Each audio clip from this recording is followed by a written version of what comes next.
मानक चंद, कमला देवी, राकेश, नीतू, ऋषभ और Ayushi Musharraf, B123, Sethi colony, Jaipur. Shri Parshwanath Re Rolling Mills Limited, Durgapur 1, Vardhaman, West Bengal. Amita Jain, पत्नी अनिल कुमार जैन, संगीता जैन, पत्नी विपिन कुमार जैन। रत्नम प्रभा वाडेकर, प्रणिया शाह, रंजना कोठारे, वर्षा शाह, बारामती। श्री चंदूलाल जुबराज गांधी, फलटनकर, घाटकोपर, मुंबई एवं परिवार। अलेखा शाह, मनीष शाह, अनुपम शाह, प्रियंका शाह, सचिंत गांधी, नुपुर गांधी, श्रवंत गांधी। इंदु जैन, रंजना, विनय, सुनैना, अभिषेक, मीराबाग, नई दिल्ली। नेमचंद जैन, शशि जैन, निखिल जैन, शालिनी जैन, शरणई जैन, शांतनु जैन, निशु जैन, शास्त्री नगर, मेरठ, उत्तर प्रदेश। मोहिनी देवी बाकलीवाल, धर्मपत्नी स्वर्गीय श्री कल्याण मलजी बाकलीवाल। पुत्र Dharamchand Bakliwal, Kamal Kumar Bakliwal, Ajit Kumar Bakliwal. Assembly Road, Imphal, Manipur. Shri Abhijit, Mugdha, Abha, Ayushi, New Jersey. Doctor Tushar, doctor Ketki, Shri Jatin, doctor Kalpana आदि, धुले, महाराष्ट्र।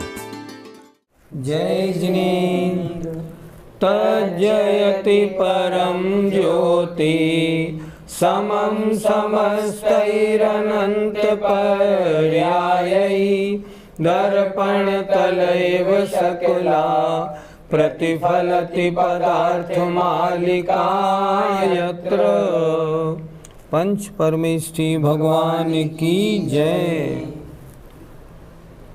पहली पाठशाला में बताया था कि जो बहिरंग परिग्रह है वो भी ममत्व होने के कारण हिंसा है, उसके रखने में भी हिंसा है।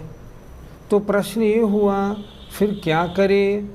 तब आचार्य ने श्लोक नंबर 127 लिखा। देखिए, बहिरंगादपि संगात्, बहिरंगादपि संगात्, यस्मात् प्रभवत्य संयमोऽनुचितः,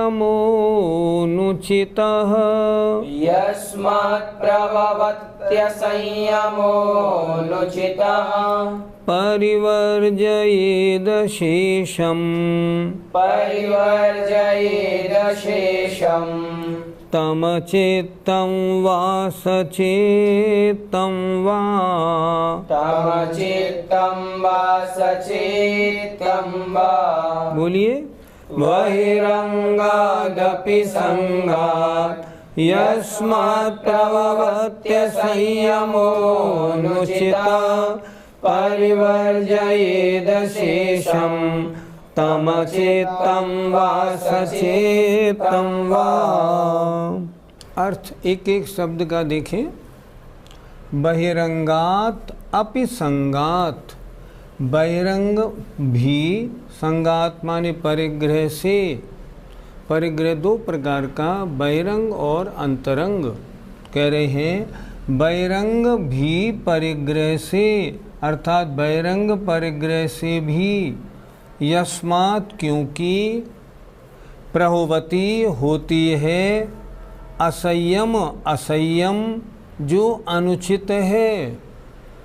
अर्थात बहिरंग परिग्रह जब तक है तब तक भी असंयम है, जो उचित नहीं आत्म कल्याण के क्षेत्र में।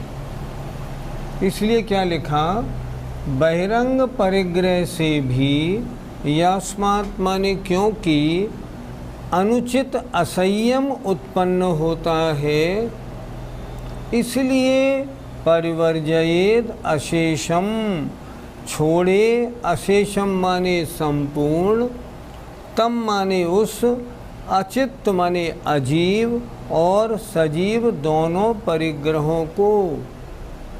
परिग्रह दो प्रकार का, अचित्त माने जीव रहित, सचित्त माने जीव सहित। दोनों परिग्रह छोड़ने लायक हैं। दोनों परिग्रह रखे जाएंगे तो असंयम के कारण होंगे, ममता होगी, उससे हिंसा होगी। तो क्या कह रहे हैं, फिर देखें एक बार, बहिरंग भी परिग्रह से, यस्मात् क्योंकि प्रभवती उत्पन्न होता है, असंयम अनुचित, अनुचित माने जो उचित नहीं है, जो अच्छा नहीं है, वह असंयम उत्पन्न होता है। तम इसलिए उस परिग्रह को, अशेषम माने संपूर्ण को, चाहे वो अचित्त माने जीव रहित हो या जीव सहित हो, दोनों को छोड़े। जब तक परिग्रह है तब तक असंयम है, आत्मकल्याण में उचित नहीं। जब तक परिग्रह है, हिंसा है, ममत्व है। इसलिए चाहे जीव सहित परिग्रह हो, चाहे अचित परिग्रह हो, अशेषम उस संपूर्ण को परिवर्जयेत छोड़ देना चाहिए। क्यों? यदि हिंसा से बचना है तो। पंडित जी, यह ग्रंथ तो श्रावकाचार्य है, यदि सब कुछ त्याग कर देंगे तो गृहस्थ धर्म का पालन कैसे होगा? आपकी बात बिल्कुल जायज़ है। गृहस्थ धर्म के लिए थोड़ा परिग्रह तो चाहिए ही, लेकिन यहाँ ये जो श्लोक लिखा गया, ये इसलिए लिखा गया है कि बहिरंग परिग्रह भी असंयम में, हिंसा में, ममत्व में कारण है। इसलिए बहिरंग परिग्रह से होने वाली हिंसा से अगर बचना है तो क्या करें, उसको भी छोड़े। अब गृहस्थ हो तो कितना छोड़े, जितना छोड़ सके। सबसे पहली बात तो हम ये मान्यता बनाएं, जहाँ जहाँ परिग्रह है वहाँ वहाँ असंयम है। क्षुल्लक एलक महाराज बहुत थोड़ा परिग्रह लगते हैं, लेकिन वो भी असंयम की कोटि में हैं। आरिका माता जी परिग्रह रखती हैं, वो भी असंयम की कोटि में हैं। संयम कहाँ होता है? जहाँ निर्ग्रंथ दिगंबर साधु होते हैं, वे हैं संयम। सरवार सिद्धि में पूज्यपाद स्वामी ने 3 प्रकार का संयम लिखा। एक अनंतानुबंधी के उदय से, एक अप्रत्याख्यानावरण के उदय से और एक प्रत्याख्यानावरण के उदय से। अर्थात पंचम गुण स्थान तक असंयम है, और पंचम गुण स्थान वर्ती को इसीलिए तो संयम असंयम में कहा। थोड़ा छोड़ दिया है, लेकिन अभी वस्त्र है तो असंयम है। इसलिए यहाँ तो ये श्लोक इसलिए कहा गया, अगर आप संपूर्ण असंयम से बचना चाहते हैं तो समस्त परिग्रह को छोड़ें। और आपके प्रश्न का जो उत्तर है वो तो आचार्य स्वयं अगले श्लोक में दे रहे हैं। गुरुजी, सचित्र और अचित्त परिग्रह कौन सा होता है? चित्त कहते हैं जीव को, सचित्त माने जीव सहित चेतनात्मक, अचित्त माने जीव रहित अचेतनात्मक। 10 प्रकार का परिग्रह बताया गया। उसमें देखें, क्षेत्र वास्तु, हिरण्य सुवर्ण अचित्त, धन, धन माने गाय भैंस, ये सचित्त, धान्य अचित्त, दासी दास सचित्त, कुप्य भांड अचित्त। सचित्त परिग्रह में नौकर, नौकरानियाँ और गाय भैंस आदि, ये सचित्त परिग्रह है। इसके अलावा शेष सारा परिग्रह जो 7 प्रकार का है वह अचित्त परिग्रह है।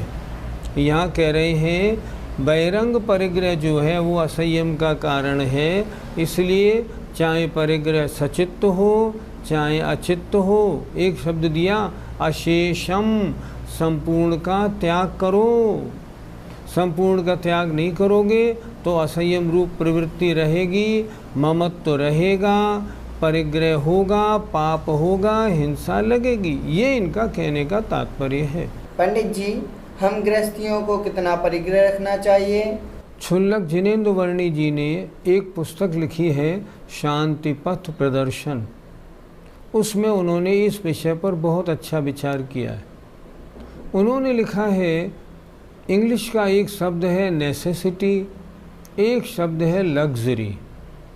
नेसेसिटी उतना परिग्रह आवश्यक है, लग्जरी आवश्यक नहीं। आपको जूते चप्पल रखने हैं, एक चप्पल एक जूते रख लो, लेकिन 20 जोड़ी चप्पल और 20 जोड़ी जूते ये रखना लग्जरी है, ये रखना बिल्कुल गलत है। हम श्रावकों को कितना परिग्रह रखना चाहिए जितने में आपका अपना काम चल जाए। मैंने ऐसे बहुत से महिला पुरुषों को देखा है जो बड़े कम परिग्रह में अपना काम चला लेते हैं। एक बार जबलपुर में आचार्य का चातुर्मास था।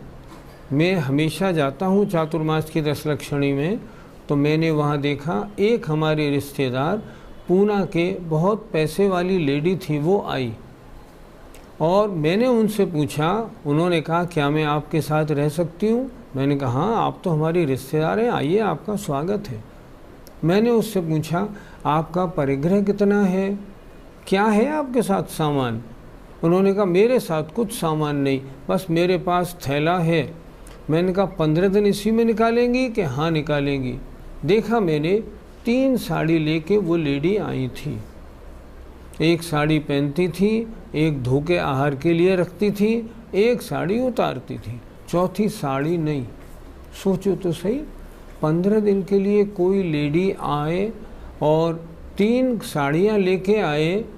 मैं अपने सुनने वालों से पूछता हूँ, आप में से किसी में इतना कलेजा है? ज़रा अपने दिल पे हाथ रख के तो देखो कि 15 दिन के लिए कहीं जाएं और जहाँ हजारों आदमी इकट्ठे हों और 3 साड़ी से काम चल जाए। वास्तव में इसे कहते हैं नेसेसिटी। और रोज़ की एक सुबह की साड़ी अलग और शाम की साड़ी अलग, लग्जरी। लग्जरी पाप है, नेसेसिटी पाप होते हुए भी पाप की कोटि में नहीं गिना जाएगा क्योंकि वो आवश्यक है। आपने पूछा कितना परिग्रह रखें? जितना आवश्यक हो। लग्जरी वाला परिग्रह हमको नहीं रखना। जितने परिग्रह में हमारा काम चल जाए उतना परिग्रह हमारे लिए रखना है। पहले सुना था बॉम्बे में एक सज्जन हैं, उनके पास 110 कार हैं, घर में प्राणी है 2 पति और पत्नी। ये तो लग्जरी नहीं, ये तो लग्जरी की लिमिट हो गई। ऐसे थोड़ी होना चाहिए, सोचें। इसलिए परिग्रह कितना रखना है अपने को? जितनी हमारी नेसेसिटी, आवश्यकता है। इसके बिना काम कैसे चलेगा? लग्जरी शोबाजी नहीं करनी। पंडित जी, तो फिर कम परिग्रह रखने से क्या लाभ होगा? परिग्रह कम तो कमाई भी कम, और फिर संसार के लिए समय भी कम, और फिर धार्मिक कार्य के लिए समय पूरा। वर्णी जी की जीवन गाथा मैंने पढ़ी, उसमें उन्होंने लिखा था वे एक गांव में गए और वहाँ कन्हैया लाल के एक व्यक्ति मिले जो बड़े धर्मात्मा थे। उनका नियम था वो अपने मंदिर का पूजा पाठ करके 12 बजे कपड़े की दुकान पे जाते थे और उनकी 600 रुपये की बिक्री हुई और दुकान बंद की और घर आ गए। लोग कहते थे सेठ जी अभी क्या हुआ, अभी तो 4 घंटे हुए हैं। वो कहते भैया जितना मेरा खर्चा है मैंने कमा लिया। अब आप सोचो, परिग्रह कम है उनके पास, हमने माना गाड़ियाँ नहीं है बड़ी बड़ी, माना बड़ी बड़ी कोठियाँ नहीं हैं, 1 कमरे 2 कमरे के मकान में पुराने में रहते हैं।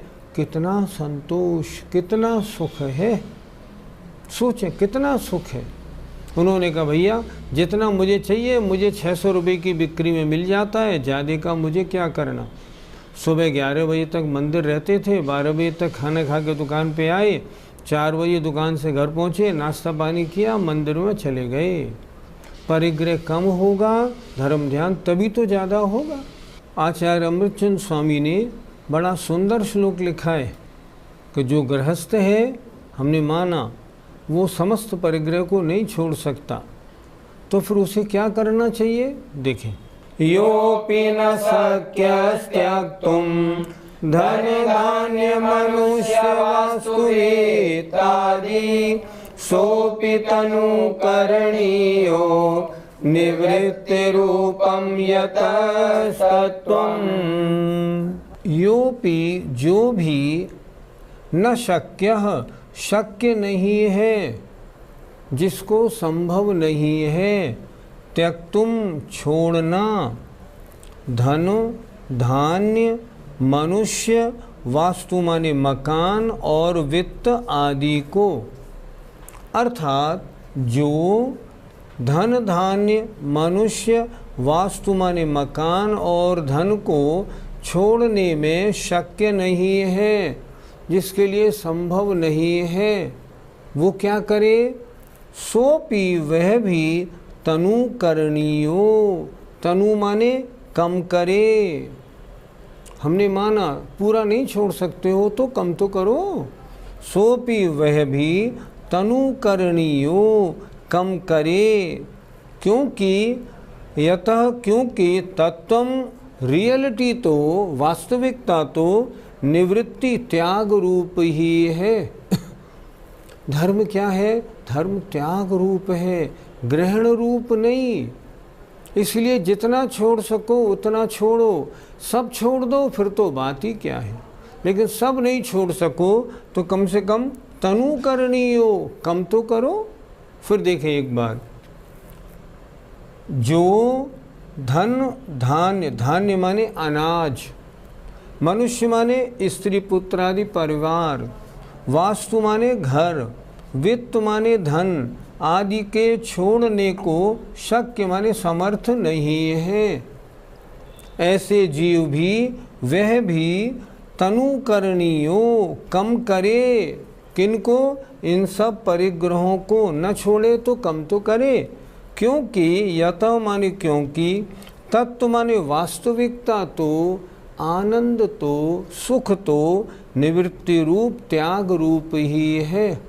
संग्रह रूप नहीं, ग्रहण रूप नहीं, त्याग रूप ही जो है वह तत्व है। वास्तविकता तो वही है, उसी का नाम धर्म है।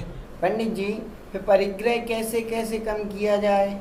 जब तक अवृत्ति है, तब घर में है, तब घर में अपना परिग्रह कम रखे कि मैं सामग्री कम रखूँगा, सूट कितने 1-2 रखूँगा, जूते चप्पल कम रखूँगा, अटैची बैग कम रखूँगा, तब कम रखे। जब 2 प्रतिमा ले तो परिग्रह प्रमाण में अपने सारे परिग्रह का प्रमाण कर ले, बाकी को छोड़ दे। और आगे बढ़े, मान लो 9वीं प्रतिमा हो गई परिग्रह त्याग प्रतिमा, तब क्या करे? तब सब परिग्रह छोड़ के अपने लिए आवश्यक 1-2 कुर्ते धोती रख ले, बाकी सब छोड़ दे। और आगे बढ़े, छुल्लक बने तो 1 लंगोटी 1 दुपट्टा, और ऐलक बने तो मात्र 1 लंगोट। इस तरह परिग्रह धीरे धीरे कम करे। आचार्यों ने परिग्रह कम करने के लिए बाकायदा स्टेजेस बनाई हैं। इस तरह धीरे धीरे कम करो। युवा अवस्था में अगर मान लो थोड़ा परिग्रह ज़्यादा है तो जैसे जैसे उम्र बढ़ती जाए वैसे वैसे परिग्रह कम करते जाओ। हमें खुद इस पर ध्यान देना चाहिए। परिग्रह असंयम का कारण है, पाप का कारण है, इसलिए मुझे परिग्रह कम करना है और जितना बने उतना कम करूँगा। पंडित जी, धर्म का परिग्रह से क्या संबंध? धर्म का परिग्रह से बहुत संबंध है। परिग्रहवान गृहस्थी श्रावक, और जो परिग्रह नहीं है वो वास्तव में धर्मात्मा। धर्म तो मुनिपना है और धर्म का संबंध है परिग्रह कम करने में और परिग्रह रहित होने में। अगर मान लीजिए परिग्रह नहीं है, सबसे बड़ी बात संकल्प विकल्प नहीं, जाप देने बैठेंगे, स्वाध्याय करने बैठेंगे, मन भटकेगा ही नहीं। आज होता क्या है, हम आप सब लोग जाप देने बैठते हैं 108 बार में, सोचो कितनी बार मन लगता है? बहुत कम। क्यों लगता है? संकल्प विकल्प परिग्रह के। घर मकान दुकान स्त्री पुत्र बच्चे, इनके संकल्प विकल्प दिमाग में आने लग जाते हैं। मेरा बच्चा बीमार, वहाँ जाना है, उसके यहाँ जाना है, शादी में जाना है, व्यापार में, इसके उसके तगादे में 20 बातें आ जाती हैं।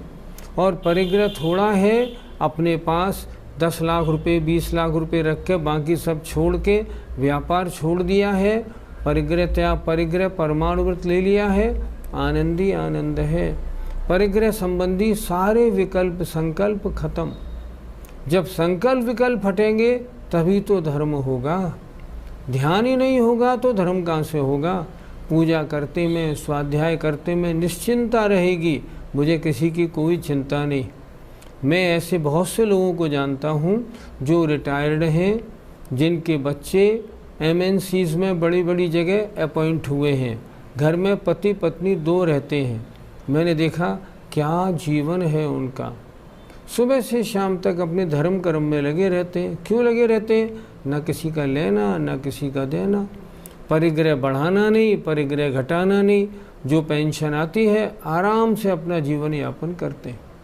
इसलिए जितना परिग्रह कम उतना धर्म ज़्यादा, जितना परिग्रह ज़्यादा उतने संकल्प विकल्प ज़्यादा, धर्म नाम की चीज़ नहीं। परिग्रह कम करने के लिए हम गृहस्थों को क्या प्रयत्न करना चाहिए? सबसे पहले हमारे पास जो अनावश्यक परिग्रह है उसे हटा दें। अब आवश्यक परिग्रह में भी हम कितना कम कर सकते हैं उतना कम कर लें। धन संपत्ति अगर बहुत है, अगर धन संपत्ति बहुत है, जितनी आवश्यक है उतनी तो रख लें, बाकी जिनको चाहिए उनको दे दें। नहीं है तो अपने बेटे बेटी को दे के अपने पास थोड़ी संपत्ति रख के निश्चिंत हो जाएं कि बस मेरी तो इतनी संपत्ति है, मैंने बैंक में जमा कर दी, मुझे 20,000 रुपये महीना ब्याज का मिलेगा, मेरे लिए सारे जीवन को बहुत है। अब निश्चिंत, अब क्या करें? किसी आश्रम में चले जाएं, फिर जीवन का आनंद लें। कभी आनंद लेके तो देखें। सुबह से शाम तक, सुबह दोपहर शाम 3 बार 1.5 घंटे स्वाध्याय होता है मान लो। सुबह 2 घंटे पूजा करें, सुबह दोपहर शाम 3 बार सामायिक करें, और उसके बाद जो रोज़ स्वाध्याय में पढ़ते हैं उनकी घुटाई करें। कितना आनंद! दिन भर शुभोपयोग ही शुभोपयोग, अशुभोपयोग का काम नहीं। आर्त ध्यान, रौद्र ध्यान, रंच मात्र भी नहीं। यही तो जीवन का आनंद है। सुबह से शाम तक बस धर्म ध्यान ही धर्म ध्यान। अगर एक बार आप करके देखोगे ना, तो करके देखने में आनंद ही आनंद आएगा। क्या लिखा है उन्होंने वैराग्य भावना में? घर कारागृह वनिता वेड़ी परिजन जन रखवारे। घर क्या है? जेल खाना है। वनिता स्त्री क्या है? बेड़ी है। और ये परिजन, ये सब चौकीदार हैं।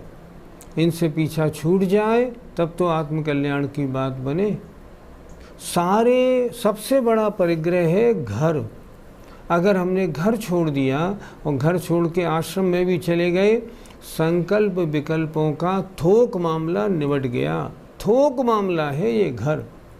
घर में आप रहिए, सुबह से शाम तक संकल्प विकल्प, तेरी मेरी, राग द्वेष के काम लगे रहेंगे। आचार्य श्री बार बार कहते हैं, भैया 25 वर्ष तक पढ़ लिख लो, 50-55 वर्ष तक शादी करके अपने बच्चों को जिम्मेदारी सौंप दो, और 55 वर्ष के बाद अब अगले जन्म की तैयारी शुरू कर दो। आजकल देखा जाए तो आयु का एवरेज 75-80 वर्ष का है। तो आयुबंध का काल शुरू कब होता है? आयुबंध का काल भी 50-55 के बाद शुरू होता है। और आयुबंध के काल में यदि हमको अगली पर्याय अच्छी चाहिए तो बहुत सावधान रखना चाहिए। आचार्य श्री कहते हैं, बस 50-55 के बाद अब संसार से मुंह मोड़ लो। और जब मुंह मोड़ लोगे ना, सुबह से शाम तक एक शुभोपयोग होगा। देखना जीवन का आनंद क्या आता है। अगली पर्याय क्या मिलेगी?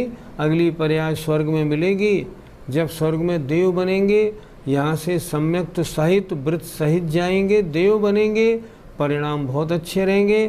सीमंदर स्वामी के समव शरण में खूब दिव्य ध्वनि सुनेंगे, भावना भाएंगे, अगले जन्म में मनुष्य बने और मुनि बने और मोक्ष पाएं। ये है जीवन का आनंद। मैंने देखा 70-70, 80-80 वर्ष के स्त्री पुरुष घर में उलझे पड़े हैं। वो क्या कहते हैं कि घर वाले छोड़ते नहीं। आचार्य क्या कहते हैं ऐसे लोगों के लिए? घर वाले क्यों छोड़ेंगे? क्योंकि इनसे सस्ता चौकीदार उनको मिल ही नहीं सकता। इनसे सस्ता कर्मचारी कहाँ मिलेगा? इसलिए घर वाले नहीं छोड़ेंगे। तुझे अपने कल्याण की सोचनी है तो घर छोड़ दे। इसलिए दर्शकों से नम्र निवेदन, तैयारी करें, अपना परिग्रह कम, संकल्प विकल्प कम करें और अपने जीवन को धार्मिक बनाएं। जय जिनेंद्र। मानक चंद, कमला देवी, राकेश, नीतू, ऋषभ और Ayushi Musharraf, B123, Sethi colony, Jaipur. Shri Parshwanath Re Rolling Mills Limited, Durgapur 1, Vardhaman, West Bengal. Amita Jain पत्नी अनिल कुमार जैन, संगीता जैन पत्नी विपिन कुमार जैन। रत्नम प्रभा वाडेकर, प्रणिया शाह, रंजना कोठारे, वर्षा शाह, बारामती। श्री चंदूलाल जुबराज गांधी, फलटनकर, घाटकोपर, मुंबई एवं परिवार। अलेखा शाह, मनीष शाह, अनुपम शाह, प्रियंका शाह, सचिंत गांधी, नुपुर गांधी, श्रवंत गांधी। इंदु जैन, रंजना, विनय, सुनैना, अभिषेक, मीराबाग, नई दिल्ली। नेमचंद जैन, शशि जैन, निखिल जैन, शालिनी जैन, शरणय जैन, शांतनु जैन, निशु जैन, शास्त्री नगर, मेरठ, उत्तर प्रदेश। मोहिनी देवी बाकलीवाल, धर्मपत्नी स्वर्गीय श्री कल्याण मलजी बाकलीवाल। पुत्र Dharamchand Bakliwal, Kamal Kumar Bakliwal, Ajit Kumar Bakliwal. Assembly Road, Imphal, Manipur. Shri Abhijit, Mugdha, Abha, Ayushi, New Jersey. Doctor Tushar, doctor Ketki, Shri Jatin, doctor Kalpana आदि, धुले, महाराष्ट्र।